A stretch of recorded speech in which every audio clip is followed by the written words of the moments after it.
Management probably had a good laugh over T16 recommendation, safe in the knowledge that there is no penalty capable of being applied to them, and possibly laughed louder knowing that if the unions reacted, they could seek the imposition of a penalty on members of the union. Social partnership agreements have given government and management a freedom to do what they want, when they want, and the big public service unions seem sterile in terms of a response. And that's assuming that they have either the willingness or energy to respond. Another social partnership agreement will, in my view, do what years of oppression and outright hostility couldn't do, and take the trade union movement and make the trade union movement irrelevant and ineffectual. We hear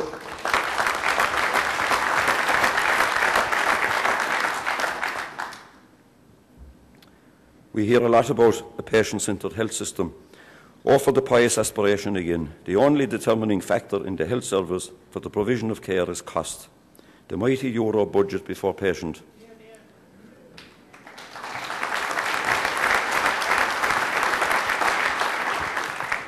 As I was preparing this address, I read an article by Jim Power, chief economist, in the Irish Examiner, in which he stated, any society should be judged on the basis of how it treats its elderly, its sick and its children. There is quite a degree of disquiet in this country on a number of fronts, and most people dread in particular the prospect of having to enter the hospital system all around the country.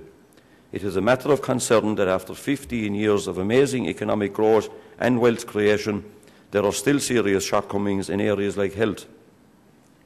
If we fail to get it right during the boom years, then what hope have we in tighter times, which we are undoubtedly moving into? Professor Ray Kinsella, who is the author of Acute Healthcare in Ireland, also writing in the Examiner, stated, Ireland is a rich country. Spending on healthcare is an investment, not a cost. There is no right level of spending on health other than that it delivers a fair and equitable system which pays particular respect to those who have little or no political clout. We are a long way from that happy situation. Well, indeed we are, particularly for the mentally ill and the intellectually disabled who have little or no political clout.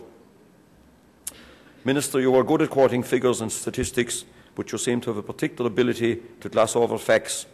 An OECD study held at a glance 2007 stated that Ireland still spends a lower percentage of GDP on health than most of the other 30 countries surveyed. A total of 7.5% of GDP is spent here, compared with the OECD average of 9%, with the fringe actually spending 11.1%. On public versus private funding, the report found that only 78% of health expenditure comes from the public purse in Ireland, compared to 87% in the UK. Our bed capacity is well below the norm and has substantially deteriorated over the last 18 years. In 1990, we had 3.2 beds per 1,000 population. We now have 2.8 beds per 1,000, and the OECD norm is 3.9. The reality is that not enough funding is being provided for the delivery of a proper healthcare system. Last year, the HSE had to resort to seeking a supplementary estimate of $244 million to continue to provide basic services. The budget for this year, 08, is $14.1 billion, but it also has to deliver a saving of $280 million. We understand that the HSE financial framework, which accompanied the HSE National Service Plan, sent to the Department of Health, set out that the level of funding approved by the Department of Health for 2008 was $450 million less than what the HSE estimated would be required to maintain 2007 services. Let me repeat that, required to maintain 2007 services. We don't need Jim Power to tell us that this will have a savage impact on reducing or indeed closing services. We understand that Mr Scanlon, the Secretary-General of the Department of Health, in a response to Professor Drum in mid-January said, the government, in deciding on health spending, took into account information provided by the HSE as well as the priorities of the Minister for Health. Yes, the priorities of the Minister for Health. I read Jean Kerrigan of the Sunday Independent. He wrote in the Independent on the 2nd of March, pick an atrocity. Hardly a week goes by without a new one coming to light. This is not incompetence, this is policy. This stems directly from the policy of withholding the funds needed for a functioning public health service in order to force grow the market for private health business, and then pretending that our public health system is funded as fully as in other wealthy countries.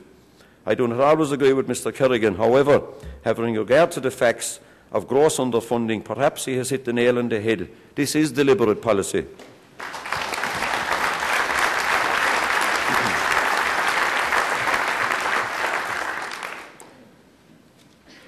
With respect to funding for mental health, the situation is even worse.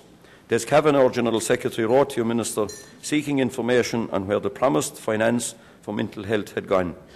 You responded by letter of the 11th of February, setting out how much had been allocated, but not answering the question. You set out that a total of 51.2 million additional funding had been allocated since 2006. You have made this point on several occasions, but we have put it to you that we have not seen evidence of this increased spending on the ground.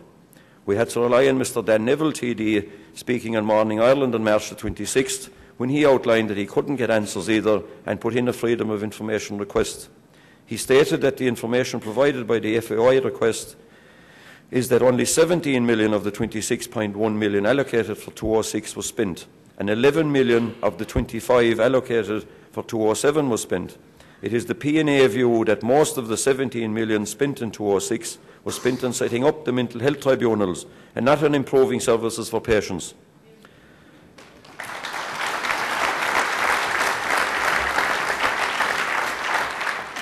This is actually unbelievable and borders on the criminal when you consider the deficits in our services. Minister, we are not alone in this view. The then head of the Mental Health Commission, Dr John Owens, speaking just over a year ago, accused the HSE of paralysis when it came to mental health issues. After a year of inaction on the implementation of the government policy on mental health vision for change, which called for radical improvements in services and support for psychiatric patients. He described the inaction as like waiting for Godot. Professor Patricia Casey, in a newspaper article, proclaimed Ireland is a banana republic for psychiatric services and went on to say Ireland is a third world country in terms of its psychiatric services. The Professor of Psychiatry at the Mater Hospital and University College Dublin said facilities for psychiatric patients were in an appalling state given the country's wealth. There are no proper services for the homeless mentally ill. There are no proper services for people with eating disorders. There are no proper services for people with personality disorders. For the few people who could not in the long term be cared for at home or treated at home, we do not have enough acute psychiatric beds. There are inadequate high support hostels for those who need high levels of support indefinitely. I have to keep people for 2 or 3 years in an acute ward because they have nowhere else to go. Minister, even your own minister with responsibility for mental health, Dr Jimmy Devons, has spoken out. A banner headline in the Sunday Tribune in February declares, Jimmy Devons is irate over the failure to implement the blueprint for reform of mental health care. The article goes on to state, his broadside follows revelations in the Sunday Tribune of a litany of complaints to the HSE about conditions in psychiatric facilities. The HSE's rate of implementation of a vision for change has been disappointing, Devons told the Sunday Tribune. A department review committee that evaluates the HSE's progress and the measures recommended in the report have just given me an interim report. They have told me that they are not happy with its progress at all. There is slowness on the part of the HSE to implement it. The HSE has only just put in place an implementation plan and implementation team. There has to be progress on this in the coming years. If I feel there is a continued lack of progress on this, I will become actively involved in putting the ball back on track. I am not happy about it. Talk about the tail wagging the dog. One would think Dr Bivens was an opposition spokesman.